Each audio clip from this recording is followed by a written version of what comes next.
भागवत कोई साधारण ग्रंथ नहीं। जब श्री सुखदेव जी महाराज राजा परीक्षित को कथा सुना रहे थे, उसी समय देवता अमृत का कलश लेकर पहुंचे।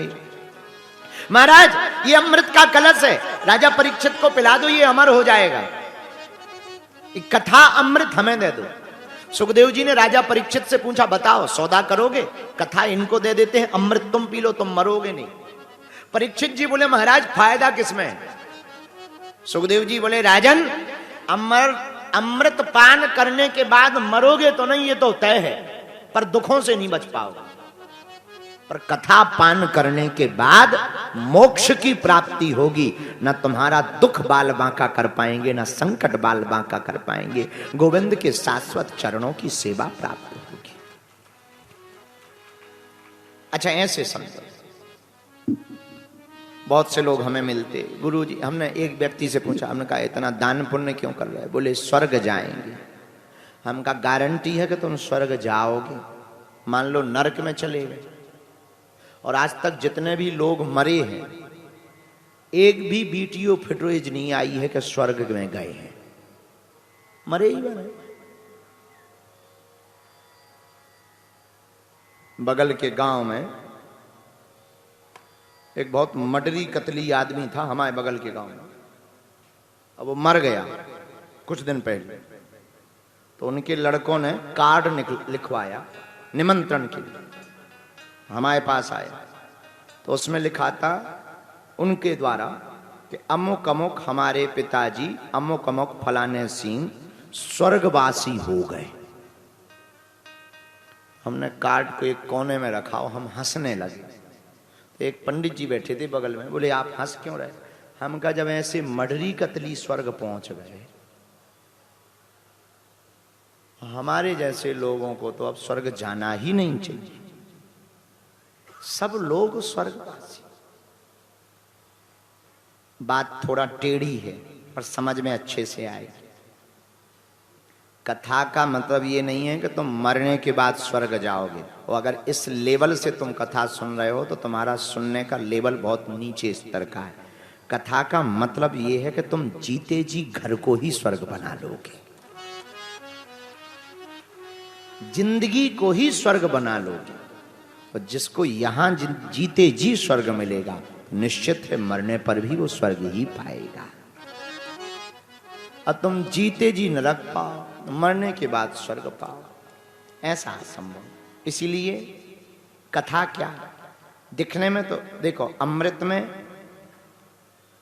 और कथा में कितना अंतर है, जितना मणि और कांच में अंतर है। मणि भी चमकती, कांच भी चमकता, पर जो चमत्कार मणि कर सकती वो कांच नहीं कर सकता। उसी प्रकार अमृत पान करने से अमर तो हो जाएंगे, पर सुख दुख परेशान करते ही रहेंगे। पर जो कथा को सुन लेगा और समझ लेगा, वो इन सबसे ऊपर हो जाएगा। उसको कहते हैं मुक्त हो जाना। अच्छा, मुक्त हो जाने का मतलब मरना भी नहीं होता। बहुत से लोग मुक्त होने का मतलब, कुछ लोग हमारे पास, गुरुजी हम तो मुक्त हो जाएं। अरे मुक्त होने का मतलब मरना है ही नहीं। मुक्त होने का मतलब है सुख आए तो हर्ष ना हो और दुख आए तो रोना न आवे। इसी का मतलब मुक्त होना, सम अवस्था पे जीना, इसी का मतलब मुक्त होना है। तो श्री सुखदेव जी महाराज भागवत की बड़ी महिमा कहते हुए कहते, राजन भागवत की बहुत अद्भुत महिमा है। क्वा स्वधा क्वा कथा लोके क्वा काचा क्वा मणिर्महा। कहां कथा और कहां अमृत? अरे कहां मणि और कहां कांच? अब तुम बताओ, कथा सुनोगे या अमृत पान करोगे? महाराज अमृत पान करने से क्या, देखो अमृत पान करने वाले देवता भी सनई सनई जब उनके पुण्य क्षीण हो जाते हैं तो क्षीणे पुण्य मृत्यु लोकम विशंति। जैसे ही पुण्य क्षीण हुए तो वो भी मृत्यु लोक में आ जाते हैं। बोलो सीताराम। अच्छा, मृत्यु लोक में देवताओं को भी आना पड़ता है। इसीलिए तो गोस्वामी तुलसीदास जी ने कहा, बड़े भाग मानस तनु पावा, बड़े भाग मानस तनु पावा, बड़े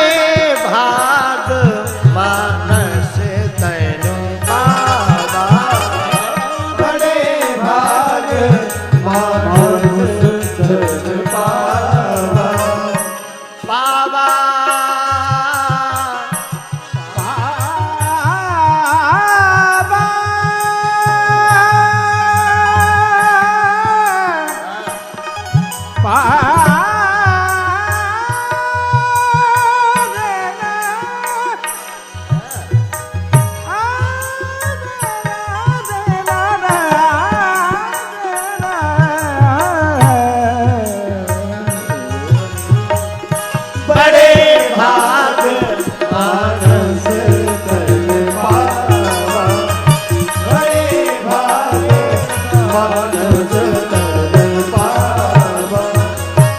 सुर दुर्लभ सद ग्रंथ गावा सुर दुर्लभ सद ग्रंथ गावा सुर दुर्लभ सद ग्रंथ गावा सुर दुर्लभ सद ग्रंथ गावा सुर दुर्लभ सद ग्रंथ गावा सुर दुर्लभ सद ग्रंथ गावा सुर दुर्लभ सद ग्रंथ गावा सुर दुर्लभ सद ग्रंथ गावा सुर दुर्लभ सद ग्रंथ गावा सुर दुर्लभ सद ग्रंथ गावा बड़े भाग मानस तन पावा बड़े भाग मानस तन पावा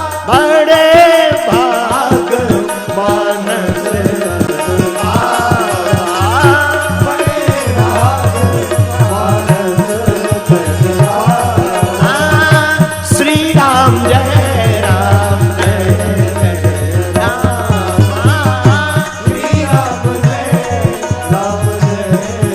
गाइए रघुपति राघव राजा राम रघुपति राघव राजा राम जय रघुनंदन जय सिया राम जय रघुनंदन जय सिया राम जानकी वल्लभ सीताराम जानकी वल्लभ सीता राम राजा राम जय राजा राम राजा राम जय राजा राम सीताराम जय सीताराम सीताराम जय सीताराम सीताराम जय सीताराम सीताराम जय सीताराम जय सीताराम जय सीताराम ओ बड़े भाग मानस तन पावा बड़े भाग मानस तन गोस्वामी श्री तुलसीदास जी अपनी पंक्तियों में कहते बड़े भाग मानस तन पावा। हम लोग भी अपनी आम बोल चाल में कहते मनुष्य का तन बहुत बढ़िया है, बहुत बढ़िया, बहुत बढ़िया है। तो है ही है, अगर गैया भैंसिया बने होते तो बंधे होते। मनुष्य तन है, अच्छा है, लेकिन क्या देवताओं से भी बढ़िया है? अब प्रश्न ये है, क्या देवताओं से भी मनुष्य का तन बढ़िया है? हाँ जी है। पूछो कैसे? पूछो। देखो, मनुष्य तन है लोहा, देवताओं का तन है चांदी। अच्छा, तुम्हारे सामने 80 किलो लोहा 80 किलो चांदी रख दी जाए, किसको उठाओगे? सब चांदी को उठाएंगे। हाँ जी या ना जी? 80 किलो लोहा 80 किलो चांदी रख दी जाए, किसको उठाओगे? चांदी को। लेकिन जैसे ही तुम उठाने लगो तब तक घोषणा की जाए, रुको, दोनों धातुओं को पारस पत्थर से स्पर्श कराया जाए। चांदी में स्पर्श होते ही कोई परिवर्तन नहीं होगा, पर लोहे में ही पारस पत्थर स्पर्श होते ही वो सोना बना देगा। और सोना 80 किलो चांदी के सामने अगर रखा जाए तो सोने का मूल्य बहुत ऊंचा हो जाएगा, चांदी की कीमत बहुत नीचे हो जाएगी। ये है मनुष्य। ऐसे ही देवताओं का तन क्षीणे पुण्य मृत्यु लोकम विसंति। पुण्य क्षीण होते ही मृत्यु लोक में देवताओं को टपका दिया जाता, जाओ वहां पर जियो। लेकिन मनुष्य का तन अगर मिले, गुरु की कृपा हो और प्रभु की भक्ति प्राप्त हो जाए तो डायरेक्ट पूर्ण परब्रह्म परमात्मा को पाया जा सकता है। इसलिए मनुष्य तन की एक और भैया जी तुम्हारा बहुत कमजोर है, इसके टांग पोलियो है, इसको और माइक के सिस्टम को पोलियो है, तो हो जाते हैं कई बार। नहीं नहीं, अब हमने रख लिया है, उसमें बैसाखी लगा दी।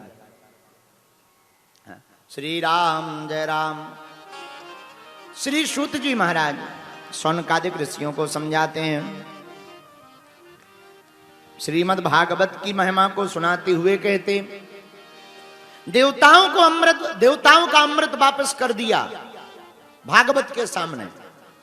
देवता नाराज हो गए, ब्रह्मा जी के पास गए, बताओ हम लोग देवता अमृत नहीं लिया, कथा नहीं दी हमें, गलत बात है।